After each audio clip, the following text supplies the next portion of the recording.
Well, hello, everybody. This is the first what do we call it? Webcast, Webisode, I like that. Webisode of the Buzz Week in Review, I guess. I'm Scott Douglas with Anne Holliday, and a lot of interesting things happened this week in Bradford and the world, I guess. Let's start with Bradford, though. Holy mackerel. We have to start with Bradford because it was an interesting day, especially, I don't know when this actually happened, but if anybody's driven down East Main Street in Bradford this past week, you're going to notice a certain house that has signs and writing all over it. I first noticed it, I believe, on Saturday or Sunday. And I wanted to stop and take a picture of it, but there are always a lot of people around and too much traffic, and I didn't know what I would do with the picture after I took it. And, of course, the signs, it just goes on and on forever. There's actual signs posted on the house, not to mention painting on the house. Did you notice that? On the porch railings, on the porch right next to the door, the front door. It's just all over. And it's not just the front of the house, it's the side of the house, too. It's just everywhere. You can't miss them. Yeah, and if you're thinking about moving to Bradford, the house is for sale, too. Of course, this is a house and I guess a family that's no stranger to controversy in Bradford. Right. People in and around Bradford might remember the feral cat controversy. These people were the center of that, and they have between 20 and 50 feral cats living in the house and the garage, and you can't drive by the house without seeing at least one cat in the yard. Yeah, now those of you from New York, I ran into this problem when I first came here. Feral cat means stray cat. Right. So just like feeding a bunch of strays running around your house. And this is the house on East Main Street. And, of course, that creates such a mess because when I moved into my house, I had the same situation next door. You know, it was the house was just a vacation home for a family who lived in Canada, and the person who took care of it during the week would feed the neighborhood cats right up behind my house. And they had a little mini barn, a little shed out there that would the cats would live in. I mean, this was probably an expensive barn. It had lights and stuff in it. It was ridiculous.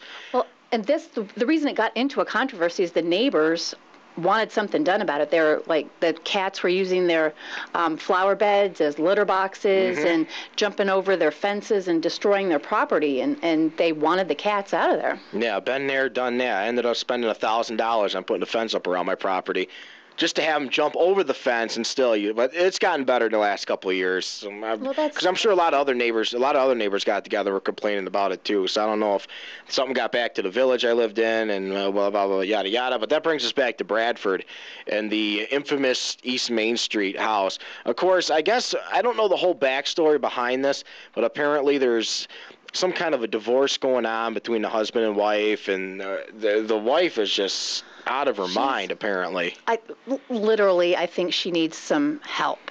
Definitely some mental health help right now, because people go through divorces every day, and sometimes they're nasty, but to bring the entire community into it and air your dirty laundry in front of everybody and then not want to be criticized for it, there's something wrong there. And I do feel sorry for her if she needs some help, and obviously she does. And plus, somebody with that many cats has issues anyway, as the old wise tale goes. Yeah. But anyway, so there's signs plastered all over this house saying, it's a conspiracy theory against her, everyone's out to get her.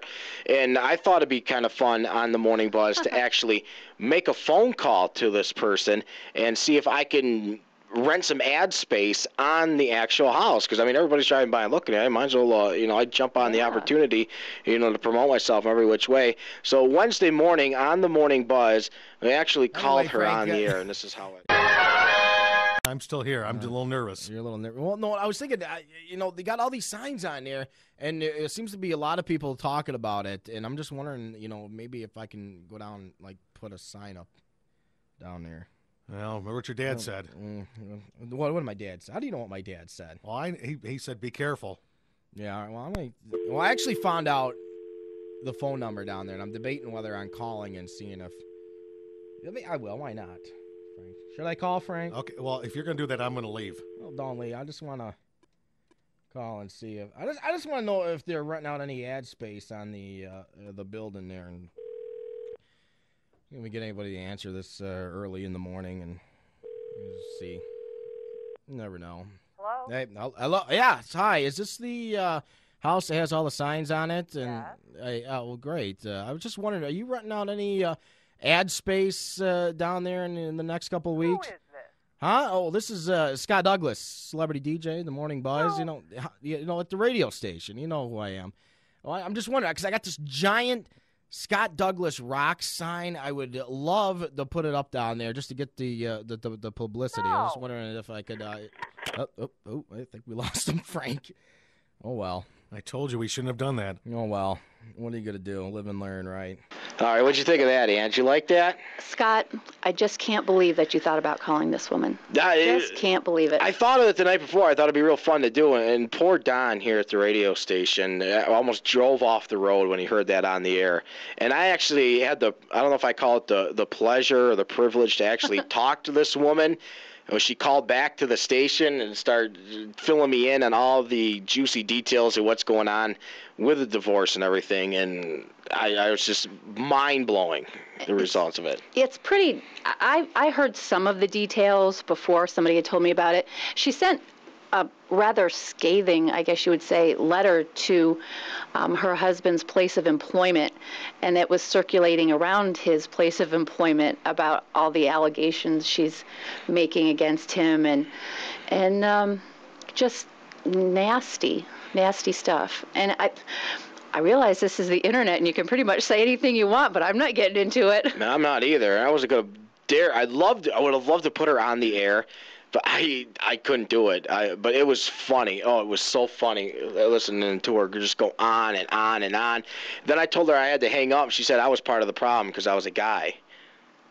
You didn't tell me that before. I didn't tell you that part. Oh, my gosh. Just because talking about, like, pornography and stuff, and she's like, well, you're a guy, so you think nothing's wrong with it. And it had nothing to do. I'm like, thanks for calling. I got to go. And, of course, I'm part of the problem now. So, number one, all men are pornographers. Yes. And number two, there are no women pornographers. Apparently so. All right, yeah, that makes sense. But anyway, so that was the big news happening here in Bradford, the big sign house, the controversy, and us calling and having a little fun on the Morning Buzz. What else happened around here? And that's what you like to do on the Morning Buzz. That's right. Yeah, not really. I don't like to work any harder than I have to, but I thought in this case, you got to jump on the opportunity when it's there. You're good at jumping on opportunities, Scott, especially for publicity. I know. That's good. You're very, very good at that. I still am not allowed to put my sign up down there, so I'm a little upset about that. We'll find someplace else to put your sign. That's right. Anybody wants to volunteer, go ahead. Well, this is the first of our, hopefully, weekly webisode here for the Morning Buzz and the radio station. I don't want to get associated with the radio station too much just because... Oh, I want to be able to say stuff we're not allowed to say on the air. It's the internet. We can do anything we want.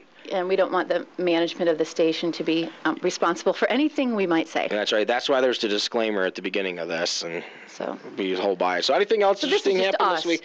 Yeah, we're just kind of hanging out, doing something a little extra here, and we just be happening to use the radio station's facilities to do so.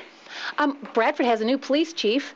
And the mayor has chosen the new police chief. One of the reasons he said is because he was the closest thing to Buford Pusser he could find. Wow. So.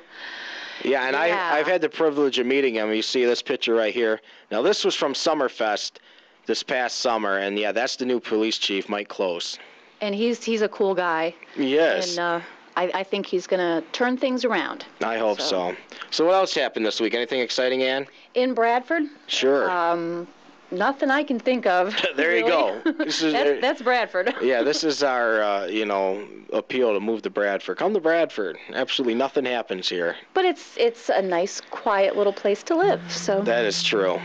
So we had it there. So there you go. I guess anything else you want to add? So there you go. That's going to wrap it up for the first webisode here, the Buzz Weekend Review. Hopefully you enjoyed it. You can check back. Hopefully we can do this every Friday and get something a little extra for our radio listeners out there and whoever else may be watching and listening over the World Wide Web. Of course, you can check it out anytime, www.scottsmorningbuzz.com. For Anne Holliday, I'm Scott Douglas. Have a good weekend.